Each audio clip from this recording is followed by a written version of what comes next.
Assalamu alaikum wa rahmatullahi wa barakatuh. Welcome to a journey, one that every soul must take. A journey that doesn't begin with birth or end with death, but rather unfolds on the most significant day ever created by Allah.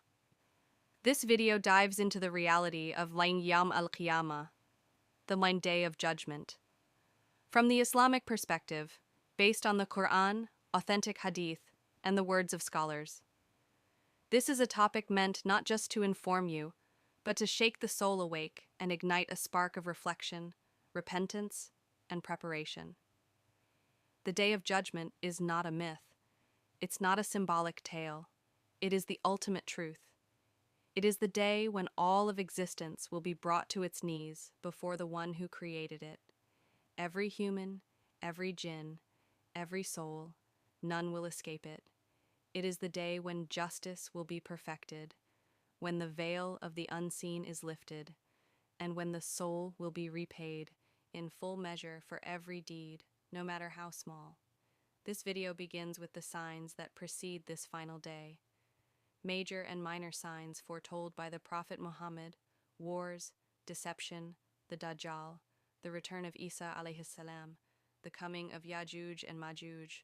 One by one, the signs unfold like falling dominoes, drawing the world closer to its ultimate destiny.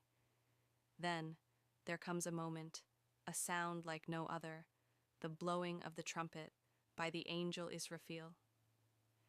In a single instant, all life ceases. The mountains dissolve, the seas erupt, the sky tears apart. The Quran describes the terror and chaos in vivid verses, the stars scattering, the heavens cracking, the earth shaking with its final quake. That first blast is enough to erase everything we've ever known. But that's not the end. It's the beginning. After a time only Allah knows, the trumpet is blown again, and one resurrection begins.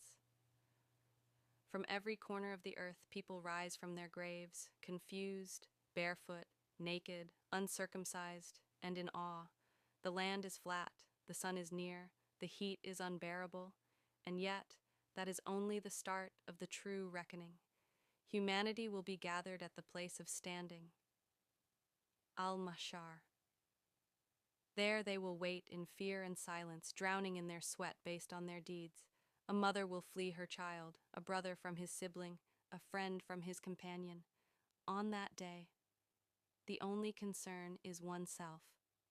People will run from one prophet to another, begging for intercession, nafsi, nafsi, until they reach Muhammad, who will say, I am for it, I am for it. His intercession will begin, and Allah's judgment will commence. Books will be opened, deeds recorded by angels your entire life, every moment, every word, every intention will be laid bare. The mizan, the scale, will be established. No soul will be wronged, and even the weight of a mustard seed will be considered. The righteous will receive their book in their right hand and proclaim their joy. The wicked in their left or behind their backs, and they will curse their fate. And then, the questioning. Allah will ask, how did you spend your youth? What did you do with your knowledge? How did you earn and spend your wealth? Did you fulfill your obligations? Were you grateful? Did you pray? For some, the questioning will be light. For others, it will be severe. Some will be under the shade of Allah's throne. Those who were sincere, just, humble, and God-conscious. Among them will be those who remembered Allah in solitude and wept, those who loved each other for His sake, those who gave in secret, those whose hearts were tied to the masjid. Then comes the sirat, a bridge suspended over the hellfire, thinner than a hair and sharper than a sword. Every person must cross it. The speed with which they pass depends on their deeds. Some will fly across, others will crawl, some will stumble, many will fall. And hell itself is no longer abstract. It roars, it speaks, it asks, are there any more? It is dark, deep, and filled with punishment for those who denied the truth. Its guardians, the stern angels, carry out Allah's justice without fail. But beyond the sirat lies Jannah, paradise. For the believers, for those whose hearts longed for Allah, whose tongues remembered him, whose limbs obeyed him, and whose hearts repented to him.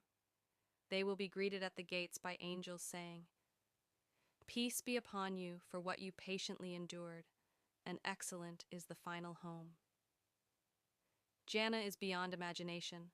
Palaces of gold, rivers of milk, honey, and pure water, gardens beneath which rivers flow, eternal youth, perfect peace, no pain, no fear, no sickness, the company of the prophets, the righteous, the martyrs, and above all else, the